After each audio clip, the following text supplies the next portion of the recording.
rough section of Brooklyn, New York called Williamsburg. It was very rough. But these days, however, Williamsburg has turned out to be a very fancy schmancy area. But it was not that. It was not fancy schmancy when I grew up. It was crappy schmappy. I don't know. It was a real dumb. But great people raised me. No money, but a lot of love. Yeah. And love will get a little kid through anything, right? So I was raised by my mother and my two Russian immigrant grandparents who loved me more than life. My grandmother gave me nothing but unconditional love, like all grandmothers do, right? But out of all the people that raised me, it was my grandfather that I will never forget, because Grandpa was the first person in my family to recognize that I was musical. I don't know how, yay Grandpa. I don't know how he did that, because we couldn't afford an instrument or anything, but somehow Grandpa figured out that this little kid had music in him, and I'll always be grateful to Grandpa for spotting that. So whenever I sing this next song, I think about Grandpa. Okay, Ron.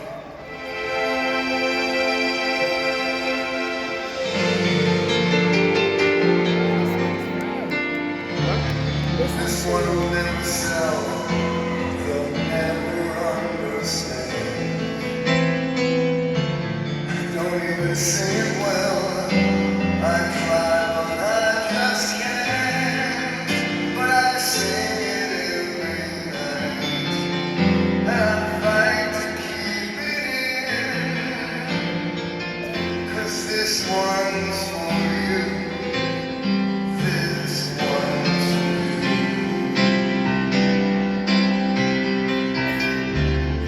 I've got 100 songs, from fantasies to lies, but this one's so real for me that I'm the one that cries, and I sing it every night, and I fight to hide the tears, 'cause this one's for you. This one's for you. This one's for you, wherever you are, to say that nothing's been the same since we've been apart. This one's for all the love we once knew, like everything else I have. This one's for you.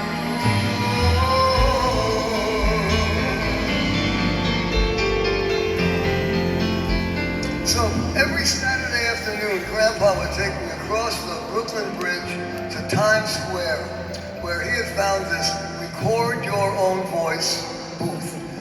You could sing or you could talk, and then they would give you back a scratchy little record to take home.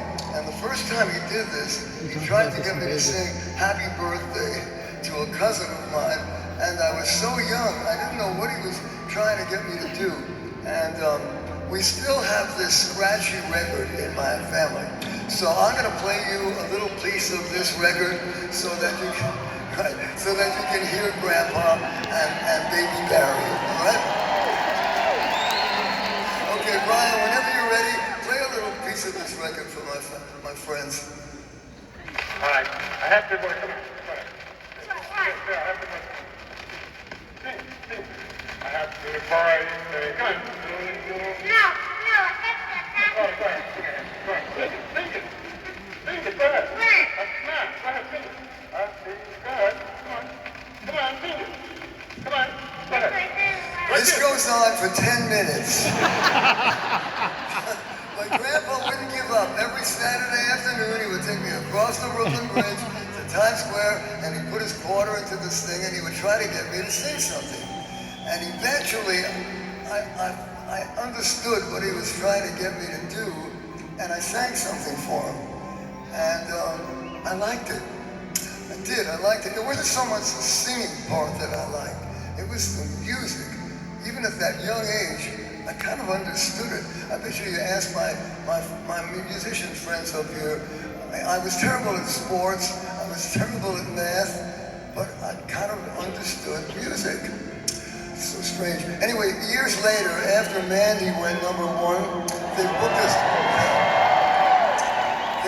at Carnegie Hall, which was the biggest event ever. I invited everybody I'd ever met in my life to this concert, and Grandpa was there. And when I walked out on the stage at Carnegie Hall, scared to death, Grandpa stood up and gave me a standing ovation. And because he stood up, the whole audience stood up, so I got my first standing ovation too. but when they all sat down, Grandpa wouldn't sit down. He just stood there applauding. And I looked at him and my fear just vanished because I knew what he was thinking. He's thinking, there's my grandson on the stage of Carnegie Hall down the block from that 25-cent record your own voice thing. Oh, Grandpa. This one's for you, wherever I go, to say the things I should have said, things that you should know. This one's to say that all I can do is hope that you will hear me sing. This one's for you. This one's for you. Wherever you are, to say that nothing's been the same since we've been apart. This one's for all we once knew. I swear it's true. It's all I can do. Oh, you see, this one's for all. Everybody sing it, no? Go ahead.